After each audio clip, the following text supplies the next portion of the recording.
Hey folks, Erick Stakelbeck here. Welcome to a Watchman Newscast live stream. I was just talking to my trusty producer Daniel, and he mentioned, wow, we haven't had a lot of Hezbollah news recently. Well, folks, it looks like we have a big change in that department, as he and I were just discussing, a possible Hezbollah attempted terror attack in Israel. We're going to break that down today. It happened on Monday. Now, there had been kind of an embargo by the Israeli government on news about this attempted attack, but now the details are coming out, and it looks like Israel literally dodged a bullet, or should I say a bomb, through the grace of God, and maybe even averted a major war with Hezbollah, a war we know is coming eventually, but we'll break that down as well.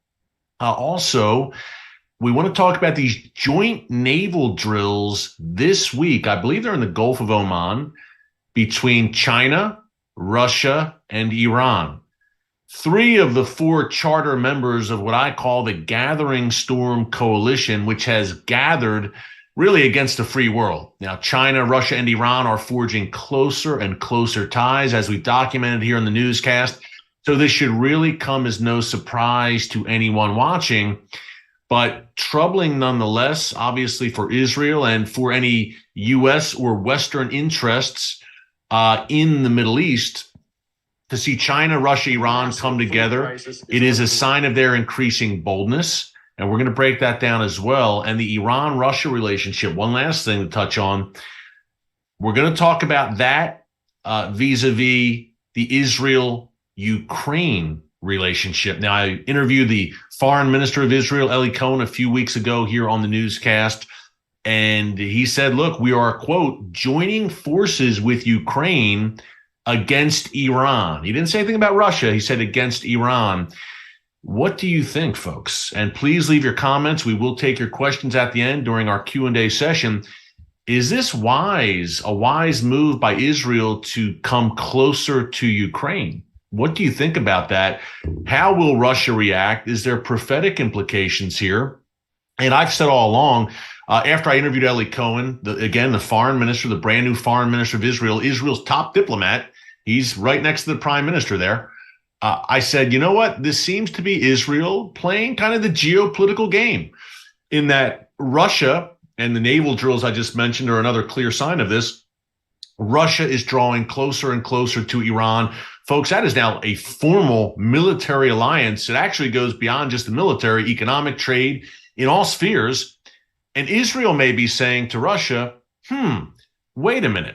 I thought we had a pretty good relationship. Now, clearly that relationship has been unraveling over the past year since the invasion of Ukraine, as we've documented here many times on the newscast. And we know there will be a major unraveling, what I've called a great betrayal, in the future, as laid out by the prophet Ezekiel, the war of Gog and Magog, which I believe Russia will lead. It will lead that latter days invasion force against Israel. That's coming down the pike. But in the meantime, relations have been tense, to say the least, over the past year plus. But even though, all that said, Israel and Russia have maintained this so-called deconfliction mechanism in Syria, where Israel gives Russia many times a heads up when Israeli Air Force fighter jets or drones are going into Syria to target Iran and Hezbollah there. And Russia stands aside, and Israel maintains freedom of movement in Syria to protect against attacks that would come at the Jewish state from Syria in the form of Iran and Hezbollah. So there's still a relationship there. Benjamin Netanyahu, the Israeli prime minister, over the years has had a warm relationship with Vladimir Putin. He has visited Moscow to meet with Putin many times. So Israel may be looking at all that and saying to Russia, you know that the Iranian regime is our mortal enemy. You know that Iran, the current leadership of Iran, not the Iranian people, crucial distinction there, the Iranian people, who are still in the streets right now, by the way, this has been going on since September, still in the streets protesting against this wicked regime, being beaten, thrown in jail, even killed. They're the main victims of this regime. But Israel is saying to Russia, it's a regime that wants to destroy us, push us into the sea. And Vladimir, You're cozying up to them side by side, forming military alliances and then some with our greatest enemy. Our greatest enemy is sending you hundreds, probably thousands at this point, of attack drones that you're using in Ukraine. And in return, Vladimir, you're going to send our greatest enemy, the Iranian regime, Russian fighter jets, perhaps even some nuclear assistance. Israel may be saying, wow, interesting. Okay, Vlad, two can play that game. You want to cozy up with our greatest enemy? Maybe we'll draw a little closer to your enemy, Ukraine, who you're in a war with right now. So I think there's some of that certainly going on the part of Israel, where they're sending Vladimir Putin, they're sending Russia a message and saying, hey, two can play that game. This is the way this geopolitical strategic game is played in global affairs and the global realm. Okay, well, you're not the only one who can make new friends. And not that Israel has ever had a poor relations with Ukraine to start, but Israel has certainly held back over the past 13 months. Ukraine has repeatedly requested Iron Dome from Israel and all sorts of military assistance. Israel at every turn has said, no, we'll give you humanitarian aid. And Israel has sent tens of millions in humanitarian aid to Ukraine to help the people there. Israel has also set up a field hospital there. But Israel's saying, hey, if we cross that line, and even though the West, by the way, as well, the United States, NATO, Europe, they're pressuring Israel as well to go all in and arm Ukraine. Israel is saying wisely, hey, if we do that, then Russia's going to be very angry. And things will really unravel at a rapid clip between us and Putin. And all of a sudden, those thousands of Russian troops in Syria at our doorstep become a big problem. Because all of a sudden, Russia, which controls the airspace over Syria effectively, may say to Israel, you know what? Syria is now a no-fly zone for Israeli fighter jets. And that means all of a sudden, Israel cannot do what it needs to do, namely strike Iran and Hezbollah before they can strike Israel. Folks, that's a big problem. So Israel, as we've discussed many times here in the newscast, has been walking a very delicate line. Providing moral support, humanitarian support, even more importantly, tens of millions worth, as I mentioned, to Ukraine, yet seeking not to anger Russia. It's a delicate dance, folks. It's not always going too well. How could it, right? It's almost an impossible task for Israel to stay in the good graces of both sides. Ukraine has criticized Israel. Why aren't you giving us Iron Dome? Why aren't you giving us more support? Well, the short answer there, common sense answer, is Israel says, wow, okay, we'll share Iron Dome, our super advanced missile defense system, with you. Ukraine wants it fully intact, not just parts of Iron Dome, which Israel has shared here and there, certain aspects of Iron Dome, but not the entire system. So Ukraine will give you Iron Dome. You'll line it up on the Ukraine-Russia border to shoot down Russian missiles. And what if those Iron Dome batteries are captured by Russian forces? Now Russia has that incredible Iron Dome technology, and now Russia may pass that technology along to Iran, its dear friend. Already we're hearing reports that Russia is passing on anything captured on the battlefields, any kind of U.S. or Western military materials captured on the battlefields, Russia is sending to Iran, so Iran can kind of reconfigure it. How do you think Iran's drone program has become so powerful in recent years? There were U.S. drones downed over Iran, and they gleaned everything they could from those U.S.-made drones. So needless to say, Israel's saying, you know what, we'll pump the brakes on giving you Iron Dome. We're not going to do that for anybody, let alone you. So they haven't been happy at times. You're not doing enough, Israel. Constant pressure from Zelensky and his government on Israel to do more and more and more, and to a degree from the West. And folks, this makes me scratch my head because they know the position Israel is in. They know They know that Russia is at Israel's doorstep, and they know darn right well that Israel needs freedom of movement in Syria to strike Iran and Hezbollah. And they know that if Israel does something that Russia perceives as crossing the Kremlin, crossing Moscow, that all of a sudden things may get dicey between Russia and Israel in Syria. And yet they know Israel's in a difficult position. Israel has made this very clear. Eli Cohen made it clear when I interviewed him, the foreign minister, a few weeks ago. And yet the pressure continues. On the other hand, Russia has condemned Israel over what's happening in Syria, which Russia has continued to stand back and watch. Nevertheless, Russia has continuously condemned Israel, and also there's been some veiled threats, some veiled warnings against Israel, basically saying, hey, don't you dare do it, Israel, because if you supply any kind of military assistance to Ukraine, that's fair game for us. We'll bomb it. We'll blow it up. Not blow up Israelis, but any kind of Israeli military equipment.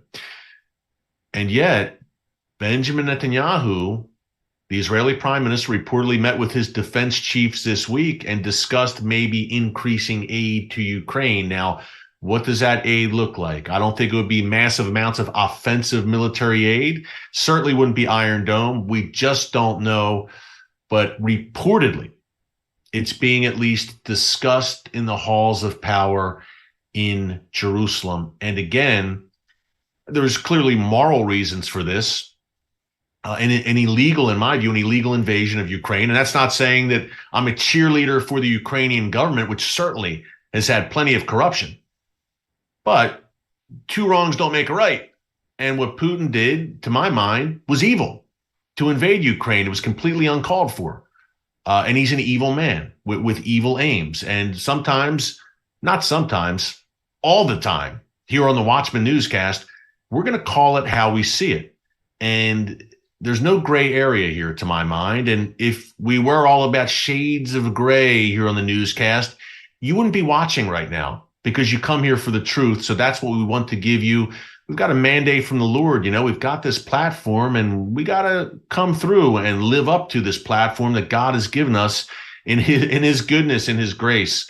But I really think, folks, this boils down to, okay, there's a moral component for sure for Israel doing the right thing. But on the other hand, Iran. Israel is sending a message to Russia. If you want to cozy up to Iran, there's going to be consequences. And anyone who's a victim of Iran right now, this is the key point, folks. Ukraine is feeling the brunt of Iranian weaponry right now. Probably thousands at this point of Iranian suicide drones, the Shahed 36 packed with explosives, have been flown by Russian troops into civilian areas throughout Ukraine, Kyiv, elsewhere.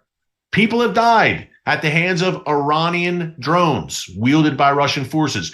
Iranian trainers have been on the ground training Russian forces on how to use these Iranian-made drones, to the point where Iran now plans to open a drone factory to the east of Moscow in the next year or so, where they will mass produce off the assembly lines thousands of these drones. Ukraine, as has said, Iran is our enemy. They're killing us. Iranian weaponry is killing us. So Israel naturally is gravitating towards a country that also sees Iran as a mortal enemy. Folks, come on, it makes sense. This is the history of the world, right? This is how it's happened for century upon century. Sometimes the enemy of my enemy is my friend. You've heard that many times. That's how it works in the world of war and statecraft many times. So we're seeing that once again. I mean, naturally, Israel's saying, hey, why don't we join forces to blunt Iranian influence? Not only with Ukraine, but with Saudi Arabia, with Bahrain, with the UAE, etc., the Abraham Accords nations, Jordan, Egypt. So it's basically Israel, and on the other side, the Iranian axis. And Israel is lining up every ally that it can on its side against the Iranian axis. And Russia and China clearly in the Iranian axis orbit, if that makes sense.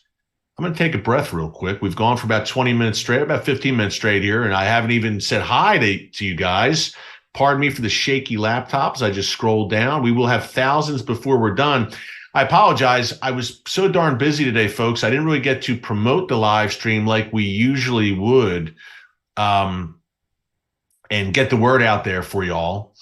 So apologies. I just appeared on your screen. Wow, he's live today? Yes, I am live. We go live every Wednesday, usually Wednesday between 4 and 5 p.m. Eastern time, but had a bunch of calls today. All exciting stuff, all good stuff for Watchman viewers you'll hear more about, but just kind of ran to my laptop and said, we got to do a live stream. So not much advance notice today, I know, but so glad that you're with us nonetheless.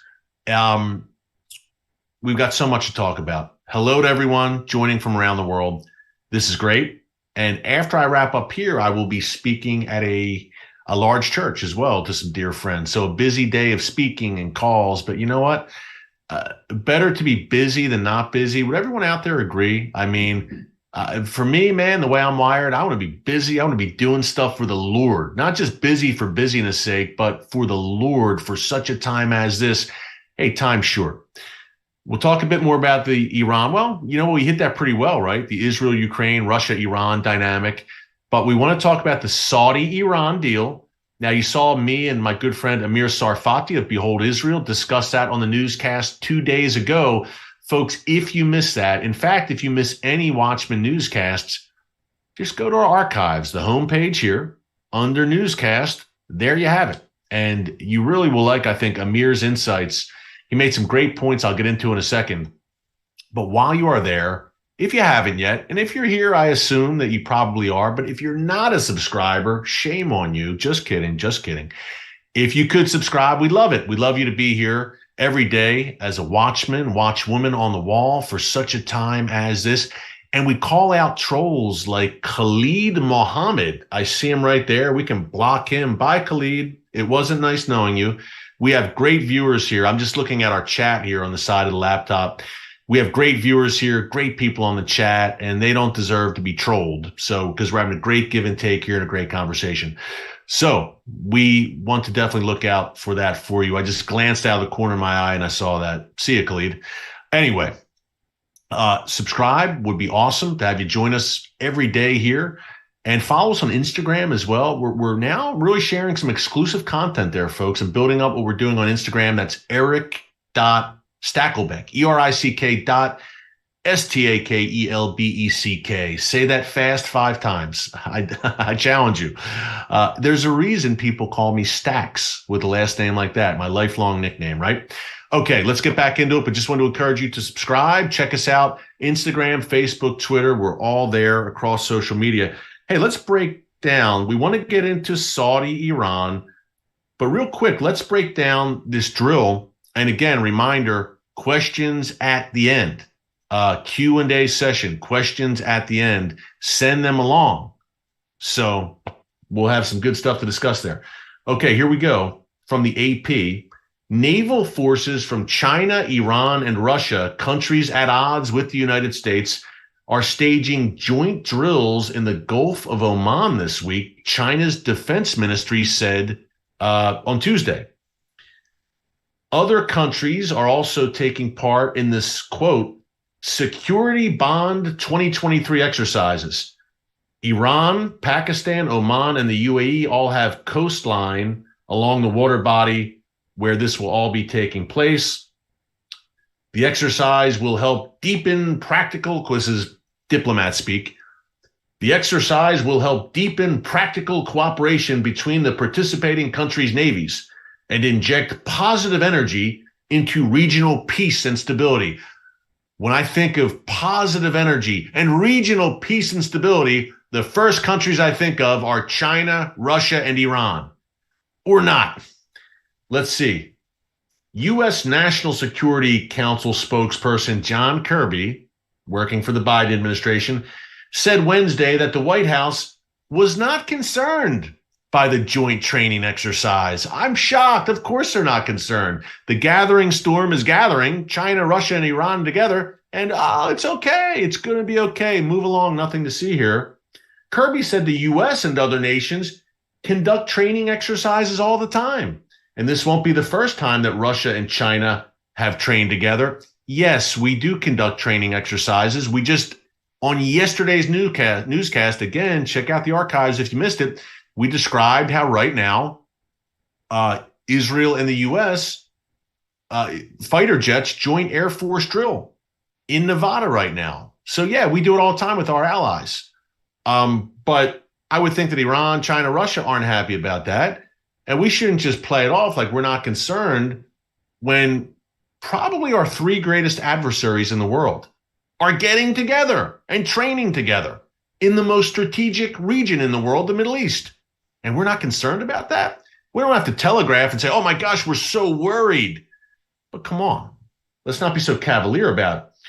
We're going to watch it, Kirby says. We'll monitor it, obviously, to make sure that there's no threat resulting from this training exercise. But nations train. We do it all the time. We'll watch it as best as we can. That's it. I mean, at least say something like, you know what? These are three regimes we have an eye on. This is a troubling development to see them coming closer together. And this is a time where we in the West need to align closer together as well. And also with our good friend and ally, Israel. Give me some substance. But this is an administration, in my view, folks, that is fundamentally unserious about national security. They're more concerned with fundamentally transforming America and domestic issues and gender madness and all the rest than they are with the gathering storm. So that's what we have right now. The good news is, to encourage you before we move on to Saudi, Iran, and a little bit more about that Hezbollah story that we led with.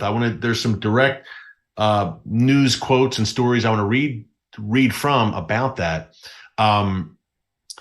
Revival is stirring in the United States. Folks, I don't know the long-term prognosis for the United States. We're in a very bad place right now. And the only thing that's going to save us is revival. There's not a political solution coming down the pike unless we have a spiritual turning back to the Lord in this country. We need revival. Just to encourage you, there are stirrings right now on college campuses. The Jesus Revolution movie I've talked about the past few weeks here in the live stream is big in that regard, and there's some other good things happening. So let's pray for revival. Leadership and poor leadership, it's an issue, but if revival is flourishing, it becomes less of an issue as God is moving in the land. You can't stop the gospel. Revival now. More than ever now, we need it. So just to balance that with, yes, as an American citizen, as a U.S. citizen, I'm very unhappy with the current administration's foreign policy, to put it lightly, and the way it's approaching security issues. And yet, it really starts with us in terms of revival and reclaiming the nation for the Lord. So there's certainly a balance there, where, hey, the people groan when there's poor leadership, right? The Bible says, but if we're on fire for God and there's revival sweeping the land, that's insurmountable. I mean, the gospel is insurmountable, no matter how poor the leadership is, in my view. So we shall see. Keep it in prayer. But let's get in to let me touch on Saudi, Iran real quick, and then let's get into the Hezbollah story, the big story we led with, right? I'm burying the lead here. And then we will do Q&A shortly. Saudi, Iran, fascinating interview with Amir Sarfati of Behold Israel on Monday. He made some great points. Check it out here in the archives. And while you're at it, subscribe at Behold Israel. Amir is great. We love everything he's doing, and he's a great guy. So I can't recommend him highly enough. But Amir made a great point. You know, we reported on the newscast, and rightly so. Look, this is not good. Saudi Arabia cleaving closer to Iran and reviving ties with Iran. Now, Saudi had ties with Iran for years and years. The past 7 years, no ties, but now restoring ties. Timing's terrible, with Israel talking about bringing Saudi Arabia into the Abraham Accords, and with Iran on the march. Bad timing. China brokered this deal between Iran and Saudi Arabia, which makes it even worse because it makes China, or not makes, it shows that China is becoming more of a player on the global stage and more influence in the Middle East. A communist, atheistic regime with expansionist aims, so I don't think that's good. But nonetheless, China projecting strength. It makes the U.S. clearly look weak and sidelined once again. Israel couldn't have been happy about it. Yeah, Benjamin Netanyahu, even in my interview with him, I believe, recently, I think he mentioned, hey, we want to bring Saudi Arabia into the Abraham Accords. And he was very optimistic about that. And then Saudi Arabia, and forges a deal with Iran, restoring relations with Israel's greatest enemy. So that's not good. So in a lot of ways, this was not a good thing, the Saudi-Iran deal. Amir made a good point that this deal between Iran and Saudi Arabia is not formalized. It's not official for roughly another 2 months. Anything can happen during those 2 months. And another analyst I respect a lot, Jonathan Schanzer from the Foundation for the Defense of Democracies, he made the point too on Twitter that, look, this may not last, this deal. Amir made a good point that he thinks it's basically a cry for help from the Saudi royal family, saying to the U.S. and to a lesser degree Israel, but saying to the U.S., if you're not going to step up and get serious about Iran's nuclear program, then we're totally exposed. What are we going to do? And I guess the philosophy among the Saudis, and I'm not agreeing with it at all, but, well, if you can't beat them, join them. Let's restore relations with them, and maybe they won't attack us. I'm talking about Iran. That seems to be the philosophy. The Saudi royal family is saying the United States is vacating the Middle East. They're a paper tiger now. That's what they're saying and thinking. They're not serious about confronting a nuclear Iran. We're Iran's neighbor right across the Gulf. We're exposed. We're on an island here facing Iran. And you might say, well, wait a minute. Okay, the U.S., yes, the U.S. is taking a pass. The U.S. is not serious, really serious. Despite the military drills with Israel, U.S. and fighter jets and Israeli fighter jets together, when the rubber hits the road, the Biden administration is not going to attack Iran. It's not going to happen. Unless Iran attacks first or something drastic changes, I don't believe the Biden administration would go there. Israel's going to have to go there. It's an existential threat. Long term, a nuclear Iran is an existential threat for everyone, including the nation it considers the great Satan, the United States. But we have some very short-sighted leadership right now. Nonetheless, Israel will act, no doubt. But Saudi Arabia is saying, okay, the U.S. is taking a pass on it. They want to appease. And Israel right now is completely divided internally. We have these protests continuing over judicial reform in Israel, which we laid out a bit last week here in the live stream. But folks, Israel right now, it's in a troubling place in that you have certain people in the reserves and the military saying, you know what, maybe we won't report for duty if this judicial reform goes through. That's kind of unprecedented in Israel. I mean, at the end of the day, Israelis of all political stripes usually come together in defense of the country. Right now, things are a bit of a mess. There's no other way around it. And it doesn't look like there's any easy solution right now. And I couldn't think of a worse time for Israeli society, which, again, despite political differences, has always come together, especially at the end of the day, especially on issues of defense and national security. I can't think of a worse time for Israel to be divided like this, folks, with external enemies at the doorstep and Iran driving for a bomb. So I hope that Israel, the people of Israel, the Israeli government, the opposition parties in Israel, I'm praying they can get together and iron something out and get back on the same page because, man, oh man, the external enemies are licking their chops as they watch this, folks. Hezbollah, who we'll talk about in a second, Nasrallah, the leader of Hezbollah, Sheikh Hassan Nasrallah, has already talked about this and said, see, Israel's on its way out. Israel's on the decline. They're at each other's throats. They are ripe for the pickings. You don't think Iran's watching? Hamas, Islamic Jihad? You don't think Saudi Arabia, part of its rapprochement, great word there, with Iran had to do with the perception that Israel is kind of a mess right now politically? And not only the protests in the streets and everything else, but 5 elections in 4 years? It seems a bit unstable, right? Saudi Arabia might be saying, well, they don't really have their act together. The U.S. certainly doesn't have its act together. And we have Iran at our doorstep enriching uranium at an 84% clip. Once you enrich uranium at a 90% clip, you can develop a bomb. So Saudi Arabia is seeing all this, and they're saying, well, like I said, if you can't beat them, join them.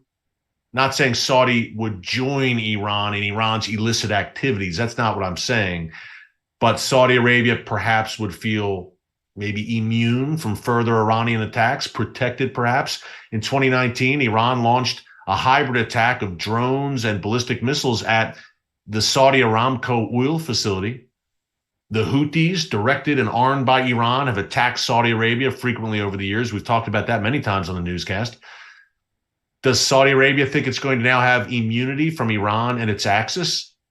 Do they truly believe that, folks? That's not how Iran operates. You might have a temporary reprieve, but the Iranian regime and its proxies are on the march. They loathe the Saudi royal family, and they consider them infidels and friends of the West. Don't doubt it for a second. As Amir said the other day during our interview here on the newscast, will this last? Will Saudi Arabia back out? It should be a wake-up call to the U.S., right? That, hey, you're losing allies. They're going over to the dark side. Again, not that Saudi Arabia is going to actively align itself with Iran, but could you call it almost a non-aggression pact of sorts? And a message of sorts to Israel, hey, man, we better kind of get our act together internally so we can face these external threats and project strength and unity. And we're not seeing that right now. And the IDF is strong, the Israel Defense Forces. That's not what I'm saying. But a house divided against itself cannot stand.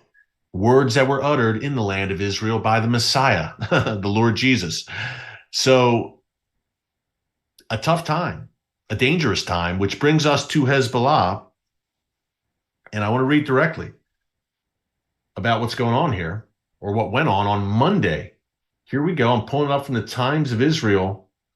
Now, the attempted attack itself was not breaking. It happened on Monday. Today's Wednesday. I get it before you criticize the breaking thumbnail, but the details are breaking. Now we have details, which makes this breaking news. The Israel Defense Forces today released details about the Hezbollah attack, suspected Hezbollah attack. Here's what they're saying. The Israeli military has released details of a Monday morning blast. They say the suspect, armed with an explosives belt, hitched a ride back to Lebanon, or back to the border, the Israel-Lebanon border, before being shot dead by Israeli security forces. Here's a little bit more backdrop. The Israeli military suspects, and again, I'm reading from the Times of Israel here, the Israeli military suspects the Lebanese Hezbollah terror group is behind a blast on a highway in northern Israel that seriously wounded a man earlier this week. That's according to the IDF and the Shin Bet security agency. The alleged terrorist, who entered Israel from Lebanon somehow, was shot dead on the Lebanese border several hours after the attack on Monday. Again, he was armed with an explosive belt at the time. On Monday morning, March 13th, a bomb planted on the side of the Route 65 highway in Israel near the Megiddo junction, I know it well, been there many times, exploded, seriously wounding Sharif Adin, a 21-year-old from the Arab village of Salem. Pray for him. He's probably an Israeli Arab just going to work or stopping for a coffee in the morning, folks. Pray for him. It's a busy spot, the Megiddo junction. Many details surrounding the blast were kept under wraps due to the ongoing investigation, which was spearheaded by Israel's internal security service, the Shin Bet. The bomb itself was considered unusual, according to the IDF, and did not appear to be similar to explosive devices used by Palestinians in recent months. Of course, we've been telling you about this mini terror wave conducted by Palestinians in Judea, Samaria, and Jerusalem in recent weeks and months. Following the blast, troops began to close roads. One man was wounded. Folks, let me tell you, I've been through that Megiddo Junction, and a Monday morning rush hour, no telling how many people could have been hurt or wounded. So thank God for that. On Monday afternoon, after the Israel Defense Forces, they closed roads looking for the terrorist. Several hours after the explosion, Monday afternoon, follow me here, soldiers spotted a vehicle with the suspected Lebanese terrorist near the northern Israeli town of Yara, close to the border with Lebanon. Officers of the elite police, Yamam counterterrorism unit, and Shin Bet officers opened fire at the suspect and killed him. They said he was a clear danger, and he had a primed explosives belt on him that he was wearing at the time. Several more weapons were found in the vehicle, according to the IDF. The assessment is that neutralizing the terrorist prevented another attack, according to the IDF. They suspect he crossed into Israel from Lebanon overnight between Saturday and Sunday and planted the bomb, possibly on behalf of the Iran-backed Hezbollah. Now, folks, this is interesting. As I mentioned at the top, Hezbollah has been relatively quiet, not just recently, but for the past 17 years. Not quiet in terms of ramping up its arsenal, its missile and rocket stockpiles, not quiet at all. Quite the opposite. Not quiet in sending its foot soldiers into Syria to fight alongside Assad's regime in the civil war there, sending terrorists into Iraq, into Yemen to advise other Iranian proxies. Very unquiet. Some 150,000 rockets and missiles pointed at every inch of Israel. We know that. But quiet in that, unlike Hamas and Islamic Jihad in Gaza, which have these frequent flare-ups with Israel, we just haven't seen a really serious flare-up with Hezbollah that's lasted more than a day. Hezbollah has been, and by extension, its Iranian master, the Iranian regime, has been biding its time, building up its arsenal, waiting for its moment. Iran has kept Hezbollah in reserve for years now. Look, Hezbollah was hit hard in 2006, very hard in that summer war with Israel. Many in Israel still talk about being dissatisfied with Israel's performance. We could have done it differently. We could have hurt them more. We should have handled things differently. That's a continued debate in Israel. Hey, Israelis are still debating the 1973 Yom Kippur War 50 years ago and what could have been done differently there, a very costly war for Israel. So the self-reflection is good on the part of Israel, and they want to repeat any mistakes. And again, Hezbollah was hit hard in 2006. The campaign was not a failure. Sheikh Hassan Nasrallah, the leader of Hezbollah, has been underground ever since for 17 years. So, and if Hezbollah wasn't deterred by that war, you would have seen more attacks. But instead, they've held their fire. And Nasrallah even said, if we would have known that Israel's response would be so fierce, we would have never instigated that 2006 war to begin with. Remember, Hezbollah instigated that by kidnapping 2 Israeli soldiers along the Israel-Lebanon border, a place I've spent a lot of time filming for the Watchman. Which brings us up to today. Hezbollah is Iran's most lethal and most valuable asset. Certainly its most valuable proxy, valuable for Iran's aims. Why is Iran holding Hezbollah in reserve? Clearly, they're waiting for the right moment to unleash Hezbollah. I continue to say here in the newscast that we will see a great northern war. That's why I call it, where Israel will be forced to face off against Iran, Hezbollah, their various proxies to the north in Syria and Lebanon. Also Hamas and Islamic Jihad in Gaza, the Houthis in Yemen, the Shia militias in Syria and Iraq. They'll also throw their hats in the ring during this war, but the bulk of the action will be in the north. I believe it's a prophetic war. I don't know that it's explicitly laid out in the Bible. Many believe Psalm 83 may be describing that war. Nonetheless, it will have prophetic implications because I think it's setting things up for the Ezekiel war. Number one, before the war of Gog and Magog, I believe we'll see a major confrontation between Israel, Iran, and its proxies like Hezbollah and Hamas.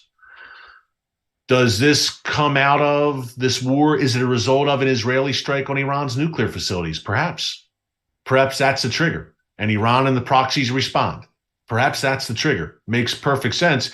And in a way, you could almost consider the war of Gog and Magog laid out in Ezekiel 38 and 39 as, in Iran's view, a revenge war. Our nuclear facilities were struck, our proxies were smashed, we were smashed, and now we're getting together with our big brother Russia and Turkey, and we're going to invade the Zionist entity. I don't think that's an implausible scenario. But why now? As we head to questions, why now? I mean, pretty risky, right, by Hezbollah. If this was indeed Hezbollah sending a Hezbollah operative onto Israeli soil. Now, we've seen Hezbollah strike at Israel overseas. For instance, I believe it was 2012 or 2013 in Bulgaria. A Hezbollah terrorist suicide bomber boarded a bus and killed 7 Israelis in Bulgaria. So that's not out, sadly, that's not outside the realm of possibility. But in Israel, inside Israel proper, that's another level, folks. And again, if this was a man, pray for this young man who was injured, that he's okay from this bomb that detonated. But if this was a mass casualty event at the Megiddo Junction inside Israel, and all signs pointed back to Hezbollah, Israel would have no choice but to react, and I believe potentially react in a pretty serious way. I say all that to say, Hezbollah has to realize that, right? They knew the potential for an Israeli response was there when this bomb was laid, when this operative was sent over the border, and yet they did it. Could Hezbollah once again be underestimating Israel's resolve? Or number two, could Hezbollah say, you know what? Israel is so divided right now and torn apart internally by these continued protests that we have an opening here. Maybe we can get away with this. And because Israel's so distracted by internal matters, there won't be a major response. Third, Iran. At the end of the day, Iran calls the shots, and Iran may have said to Hezbollah, hey, let's probe a little bit. Now, we've seen this over the years, right? We've seen Iran probe. Iran have sent drones onto Israeli territory, not recently, but they have. Hezbollah has as well, surveillance drones which have been shot down. But Iran sent drones, at least one of those drones was packed with explosives. And Israel reacted in an overwhelming way, striking Iran and striking Iran hard inside Syria, really damaging Iran's military and terror infrastructure inside Syria. But maybe Iran said to Hezbollah, let's probe. Let's see how they react. A dangerous game, because I believe no matter how distracted Israel is internally, if something like that happens and we had a mass casualty event and all signs pointed to Hezbollah as the culprit, there would be overwhelming pressure on the Netanyahu government to respond. And respond, I think they would. So certainly a risky move if this was Hezbollah. But why now? What's your assessment? My assessment is probing and testing. It seems that Israel's divided right now, right? At each other's throats, distracted. How distracted are they? Can we get away with this? Is that what's behind this? Was this a rogue actor who crossed the border? It seems much more deliberate than that, folks. And much more, his getaway plan obviously wasn't great. He got killed along the border, this terrorist. But he planted the kind of bomb which is not the usual type of explosive that the IDF has seen. The Palestinian devices are a little more crude at times, explosive devices. Hezbollah is another level, folks. Don't forget, Hezbollah across the board, it's one of really the most powerful military forces in the entire Middle East. You might be saying, what are you talking about? You're crazy. They're not even a country. I know.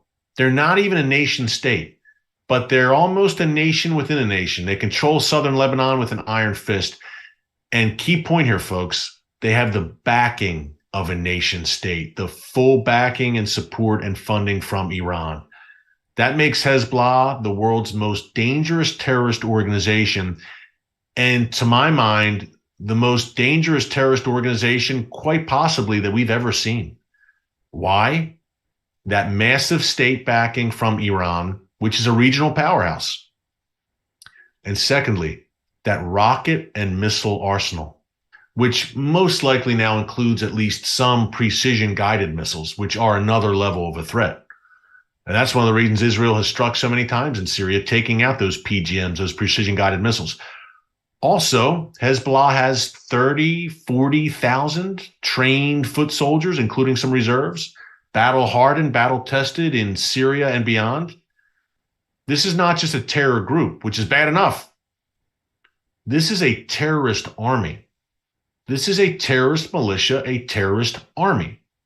I don't think there's any way around that. So Hezbollah is another level from Hamas. Dangerous, hard, very dangerous, serious threat, no doubt.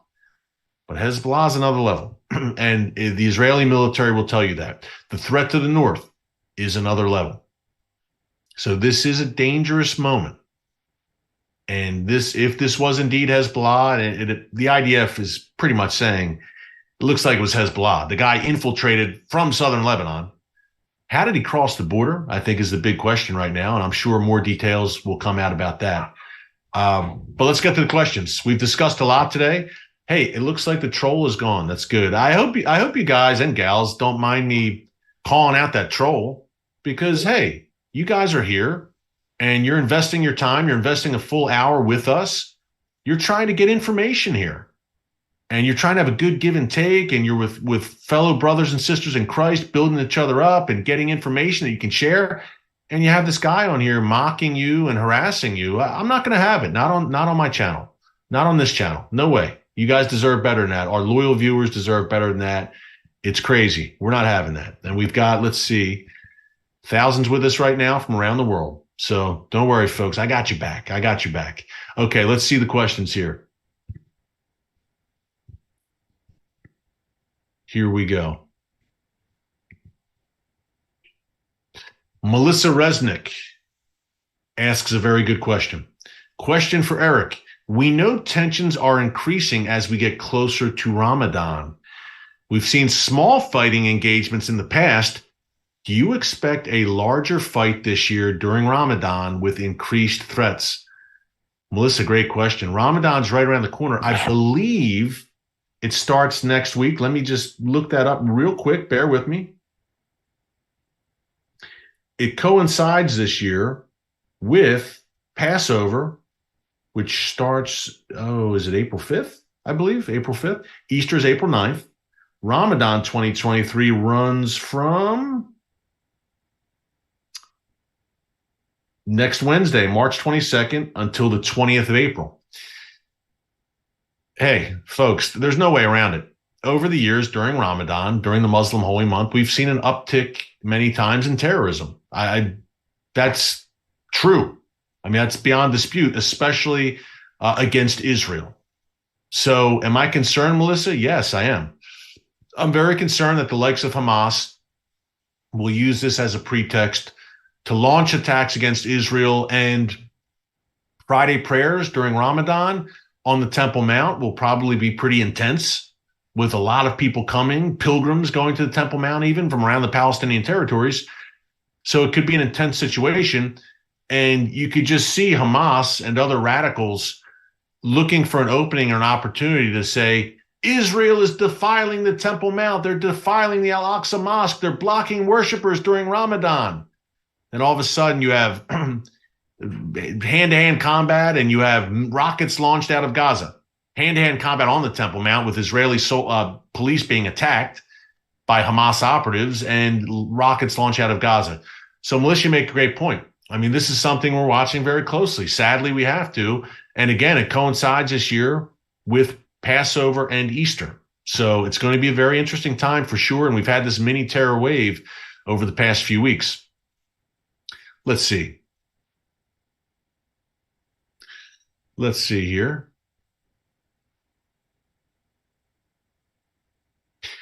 Praying for the rapture asks, and a good question here as well. We have such informed viewers. That's why you deserve better than a troll bothering you, because we have the greatest, I think, viewers in this space on YouTube. Praying for Rapture asks, why would Saudis sign a deal brokered by China when the day before they put out a statement regarding help from the U.S. with their civilian nuclear program and a peace deal with Israel? Great question. Just to clarify a little bit there, Saudi Arabia didn't put out a statement. There were reports. Key point here, there was no official Saudi government statement. There were reports in various media outlets that the Saudis were having discussions with the U.S. and saying, hey, we'll consider entering the Abraham Accords peace treaty with Israel, or join the Abraham Accords, make peace with Israel, if you help us with our civilian nuclear program. It wasn't an official statement from Saudi Arabia. There were reports that those kinds of conversations were taking place. And folks, clearly that's very believable. Perhaps those conversations didn't go so well because, as Praying for Rapture makes the point, I mean, it was like the next day after that report where the Saudis were pushing the U.S. a little bit, and Israel is saying, hey, we want peace it's looking good. Abraham Accords, it's looking promising with Saudi Arabia. It was the next day, out of left field. It shocked a lot of people that this deal brokered by China is announced between Saudi Arabia and Iran. Perhaps those talks with the U.S. didn't go too well. And Saudi Arabia was saying, you know what? The U.S. is like a dead end for us. We have nowhere else to turn. Maybe that's some of the thinking behind it for the Saudis. Again, perhaps this deal won't last with Iran and Saudi Arabia. We shall see. But the Biden administration has been hostile. I can absolutely use that word, hostile towards Saudi Arabia since it took office, since the Biden administration took office. Holding Saudi Arabia accountable for human rights abuses, I get it 100%. Amen. But you're not saying anything about China, or you might be saying giving lip service to China's human rights abuses and Iran's, but man, I mean, you're beating Saudi Arabia over the head about theirs. So it's been interesting there to see that. We should be shouting from the mountaintops. The leadership of the United States should be shouting from the mountaintops every day about the Iranian regime and China and their brutal crackdowns on Christians and women and human rights. But man, they certainly have a lot to say about others like Saudi Arabia. I'll say that much. And the protest in Israel and judicial reform in Israel, it seems they have a lot more to say about that than they do about China, Iran, Russia, and North Korea. Okay. Last question here, folks. I got to reserve my voice a little bit for the speech I'm about to give. Eric, are chances good for us to see some new programming with you and Danny the Digger? Yes. March 23rd. Look for it next week, Jordan. One more question. Don't leave yet. One more question, folks. Randall Mitchell, great question. Great way to end. Gosh, not the most cheery way to end, but great question. Randall Mitchell asks, Eric, do you think the deeper Putin gets that he will almost have to use tactical nukes as a last resort to try and save himself? Randall, I don't think it's outside the realm of possibility. And I was going to mention that earlier when we were talking about Ukraine and the West. The United States and NATO, I mean, they're all in, they're arming Ukraine, and they're saying, we're going to defeat Russia. Our goal is to see Russia defeated in Ukraine. I just don't think Russia is going to go that quietly because, Randall, as you said, Putin, he's all in. He's got everything riding on this. If Russia has to retreat from Ukraine, a full retreat, and there's a treaty that just helps Russia maybe save face to a degree, and Russia withdraws, they go back home.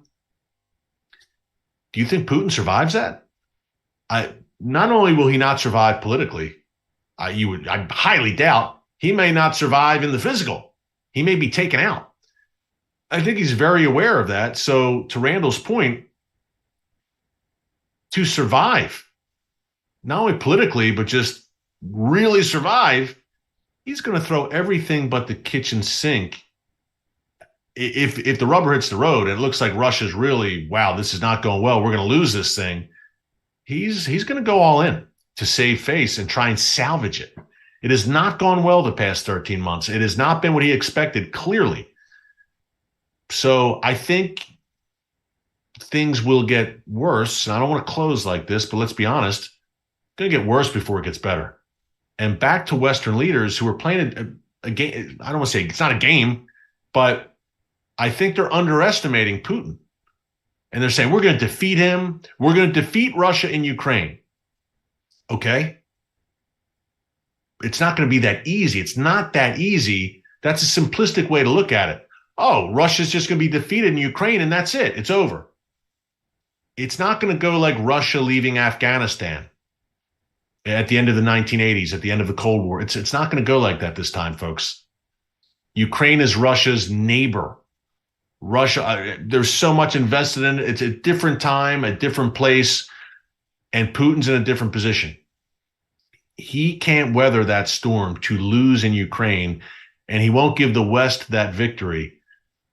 Folks, I'm saying all this to say, again, it's going to get worse before it gets better, and I think Western leaders are naive, and they're not taking Putin's full measure. He's an evil man.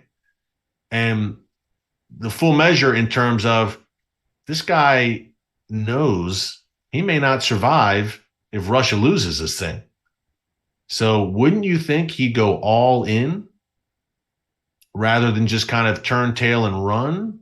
He's probably more likely to go all in, right? And increase the viciousness and the attacks. I hate to close that way, and we're not going to close that way. I'm just praying for all of you, praying for the situation in Russia and Ukraine, praying for peace.